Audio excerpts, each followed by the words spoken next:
গিয়েছিল কালকে মেলাতে, আর যার সময় আমি এক কথাই বলে দিয়েছিলাম কিছু আনবে, আর উনি কিছু আনবে না এটা কখনো হতে পারে, তাও আবার আমার জন্য। তো এনেছিল, আর চিকেন পকোড়া এনেছিল 4টে, মানে আমার বাবার মায়ের দিই, আর চপও এনেছিল 4টে। তো কালকে একাদশী ছিল, তো বলছিল খেয়ে নাও তুমি। তা আমি বলছিলাম না, আর আমি খাইনি, আমার বাবাও খায়নি, আর দিদিও খায়নি, মাও খায়নি। তো একাদশী ছিল, এমনিতেই মা খেত না।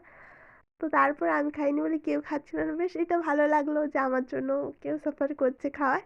তো তারপর এখন যাব আমি তৈরি হতে, আর খাওয়া দাওয়া কমপ্লিট করে নিয়েছি।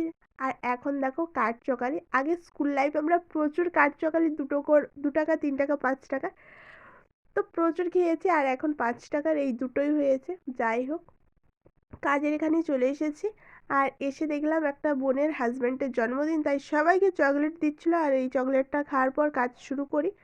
আর দুপুরের দিকে একটু চলে যাই, মাথাটা টিপ টিপ করছিল, আর সুন্দর একটা বাড়ি হচ্ছে মাঠের সাইডে, দেখতে কিন্তু দারুণ লাগছিল, স্টাইলটাও বেশ ভালো। ছিল।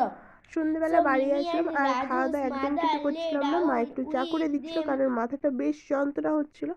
তো খাওয়ার পর পড়াচ্ছিলাম এখানে ভাইজিকে, আর রাত্রের খাবারে এইসব ছিল, যেখানে ছিল বেগুন ভাজা, আর মেন যেটা ছিল ডিমের কুসুম, এটা কিন্তু আমার বেশ ভালো লাগে, আর ছিল ডিম ভাজা, আলুর তরকারি, শিম ভাজা, এইসব, আর ছিল ডাল। ভিডিওটা আমি এখানেই শেষ করলাম, তোমাদের কেমন লাগলো অবশ্যই জানিয়ে, ভালো লাগলে একটা লাইক করে দিয়ে, ইউটিউব দেখলে সাবস্ক্রাইব করে পাশে থেকে টাটা।